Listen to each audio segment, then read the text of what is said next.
All right, Nick, we're going to go over the 5 beginner mistakes to avoid when investing in crypto. So, this is an important one because crypto is still up and coming. There's a lot of new investors coming into the market, and it's so easy to stumble and fall into these mistakes. And when you make these mistakes, you end up losing money, which we don't want people to lose money. We want them to invest wisely and be prosperous. So let's dive into these. Yeah, let's go I for think it. the first one is investing money you can't afford to lose. Yeah, that's correct. I have seen this so many times in the past. I've had friends and family members come to me and ask me to help them get started investing in cryptocurrency because they saw how experienced I was. I've been doing it since 2014. So I knew how to get them started, get them on the exchanges. But the one of the biggest mistakes I see people make is investing money that they need next month or in a couple months. You really should only be investing money that you can afford to lose, because you want to be able to make an investment and have it there for an extended period of time, because you don't always know what part of the longer term cycle we're in. You don't know if you're investing at a peak and have to wait through an entire bear market to claim your profits.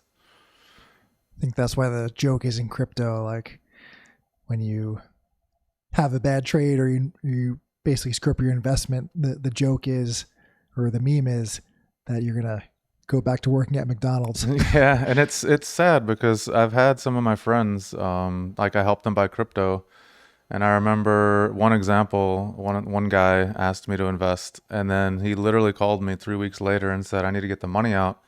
And at the time, I felt bad because the price of the coin had dropped, and he was forced to sell for a loss because he was investing money that he couldn't afford to lose, and that's just like one of the biggest mistakes I see newer investors make in crypto. Yeah, so I think new investors don't understand that they're investing into crypto. That should be a percentage of what they're investing in their entire portfolio, where they should allocate a certain percentage to crypto. Maybe it's 5%, maybe it's 20%, maybe it's 50%, just depends on their risk tolerance.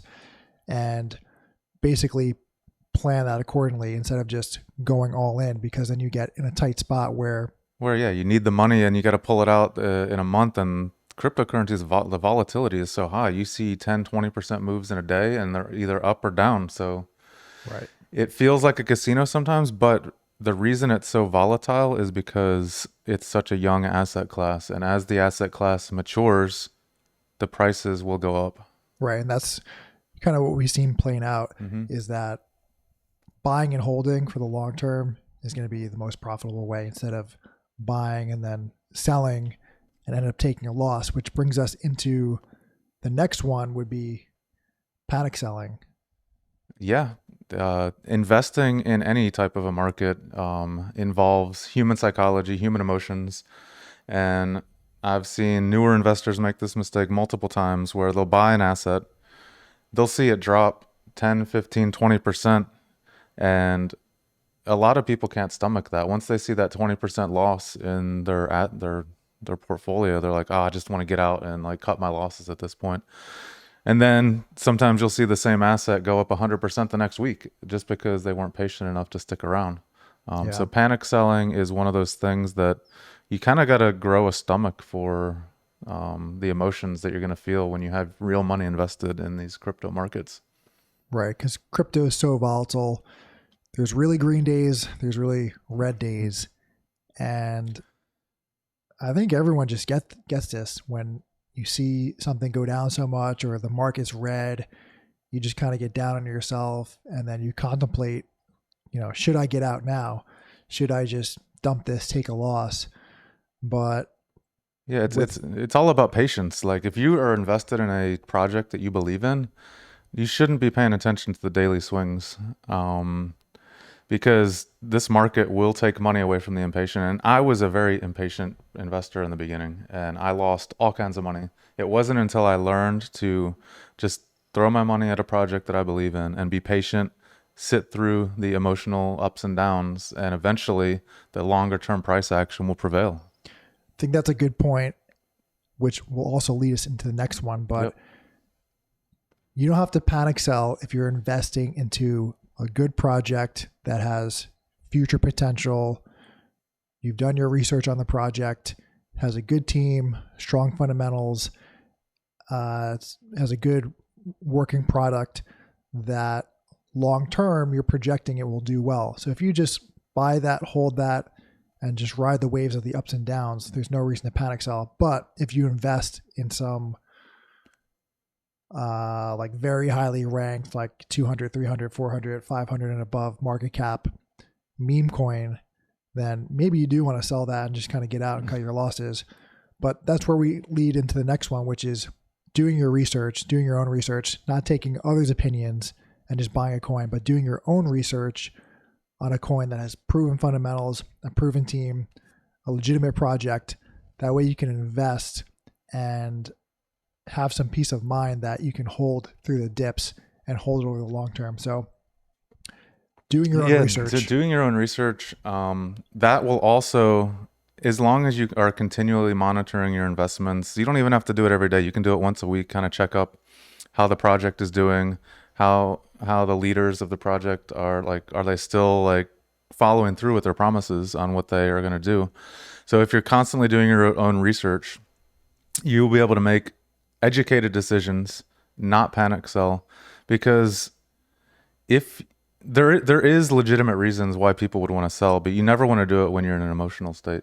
So if you are doing your own research, it'll actually help you from staying away from the second one, which is panic selling. Yeah, it's a mistake. That's the third mistake I see most newer investors make in this space. Yeah, I think majority of your portfolio, you should do your own research, invest in top 20, 50, 100 projects that are legitimate. Do your research. Most of your portfolio is there, so it's safer. And then you can allocate to the more risky stuff with a smaller percentage. But either way, you got to do your research. I wouldn't just blindly take any random pick that you hear on the internet, because anyone who is telling you about a coin or making a video about a coin or, talking about a coin, they most likely have some financial interest in it. They got to have some sort of vested interest. Not like 95% of the time you see that's the case when you see any type of celebrity or influencer pumping a coin on a YouTube video or on Telegram or Twitter. Right. They're either holding a big bag or they're getting paid to make that post. So if they're holding a big bag and they're telling you about a coin, they already have ownership and have bought into that coin, right? So they're already holding that bag. Now, when you go to buy, that price goes up and then they're going to dump it. Yeah, you're the only one buying it and you're going to be left holding the bag. Yeah, so taking random internet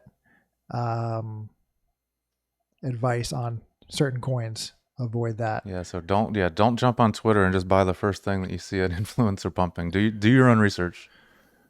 Which is a good segue to the next one, because you hear people talking about coins, oh, buy this, buy that, and then you see a coin is green, it's up X amount of percent, but that's where you can fall into the trap of buying a coin at its all-time high or near its all-time high. Now, let's talk about why that is risky. Buying those Lambo green candles that you see, a coin's up 100 or 200% in a day, and a lot of times there's excitement around that, and you get the FOMO, and it's that FOMO. It's kind of the emotions on the opposite side of panic selling. It's like panic buying almost, because you fear not making that gain. But 9 times out of 10, those Lambo candles will come back and retrace that move. Anyways, so it pays to be patient, but I see newer investors doing this all the time. They'll jump into a coin that's pumped hundreds of percent in a day, thinking that it's going to continue that run. Sometimes it does, but a majority of the time, if you're going to place your bets, it's going to come back and retrace that entire move. Why do you call it a Lambo candle? It's something I saw on Twitter one time. I thought it was funny. Gotcha. I've actually done this when I was a newbie investor. So I saw a YouTuber talking about a certain coin. I was like, and they actually even had the founder come on and talk about it. It's actually a legit project. I don't want to mention it though, but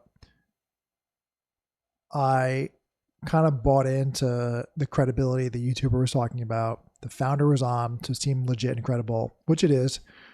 But then I didn't realize I was buying at an all-time high for the coin. I just didn't realize where we were in the market cycle, where I really didn't understand the price action of this coin and price action in general at this time. And I bought at an all-time high. And now to this day, I'm still holding it at a loss because I bought at its literally at its peak. Was this in 2017, like at the peak of the last bull market, or when did you buy this? Or it could have even been last April when we had that major peak in the markets. Yeah, it was in the post-COVID crash bull run. Okay. So I'm still holding on to it because it does have it's actually a legit project, strong fundamentals, really strong team, publicly known team. So I'm still holding on to it. But this exact scenario did happen to me, and every time I look at this coin on what I'm holding, it's at a huge loss of what I bought it for, and it's just annoying. Well, I mean, if you do believe in the project, like it sounds like you do, it might, and you don't need the money, it might be worth it just to continue holding on to it. And if the prices do go lower, dollar cost average accumulates some more if you really believe in the project. Right. That's a good point. All right. So last mistake beginners make. This is a big one. It's one I've made. I know. This is my favorite one. Anyone who's done this has lost money. It's leverage trading, or in crypto futures trading. So why this is bad is because with leverage trading, futures trading, you're using leverage to increase the amount of your trading size. Yeah, well, we can you can put $100 into a leverage trading account and leverage it 20x and be trading with $2,000 with only $100 of margin. But what that means is if you're 20x leverage, if the trade goes against you just 5%, you will lose those $100 and get liquidated. And it becomes like I even am susceptible to this because it is just the greed will make you want to leverage like your investment. Say you have $1,000 and you want to place a $10,000 trade. You get that FOMO and you think that the coin's going to go the direction that you want, and sometimes it doesn't. It's very easy to lose money very fast with leverage trading. And even as an experienced investor and trader, I am still susceptible to going there's something in like the human brain that like craves that excitement. It craves that making money very fast. Yeah, it's like it's definitely comparable to like a high almost when you're leverage trading, because you're watching the price action, it's going up or down, you have the money on the line. And I don't think people understand the word liquidation. So why don't you explain what that means? So liquidation will happen when first of all, what is liquidation? Liquidation is when you're forced to sell your investment. So if your leverage trade, even 10x, if it goes against you 10%, once it gets down to about 9% down from where you bought it, the futures trading platform is going to liquidate you. They're going to force you to sell. And nothing is more upsetting than waking up in the morning and seeing your leverage trading account at zero, because there was a wild price fluctuation while you were sleeping. And I've had that happen to me before. A large account go to zero while I'm sleeping. So basically, liquidation means is you're forced out of your position, and the exchange sells your entire position plus the initial amount you put in. So you lose all your money. So you basically get wiped. You go to zero. That's the risk. You can lose all your money leverage trading because you're actually borrowing to trade with. And if it doesn't go your way, which if you're not all in on leverage trading, you're going to take losses. So the risk is you lose all your money. But in regular crypto purchasing, if you purchase on what's called the spot market, you can buy, hold that coin, and if it goes down, you're not going to lose it. Yeah, you can just accumulate more. They can't force you to sell it if you're not leveraged. If you buy 100 coins and the price goes down, you still have 100 coins, but now they're worth less. If those 100 coins rebounds, goes up, and exceeds the amount you bought it for, now you're holding those 100 coins in profit. So that's the difference. Leverage trading, you need to be very experienced to do. It's very risky, and it's not a beginner. with cryptocurrency, honestly, like with how much percentage gains you can make with crypto, because it's such a young asset class, like there's really no need to leverage trade. Like No, some of these coins, some of these great projects, they'll in a bull run, they'll go up over 1,000%. Like who wouldn't be happy with that? A 10x or 20x even. I've seen happen many times. I take it. Yeah. All right, I think that about wraps it up. The 5 beginner mistakes you need to avoid when investing in crypto. Yep.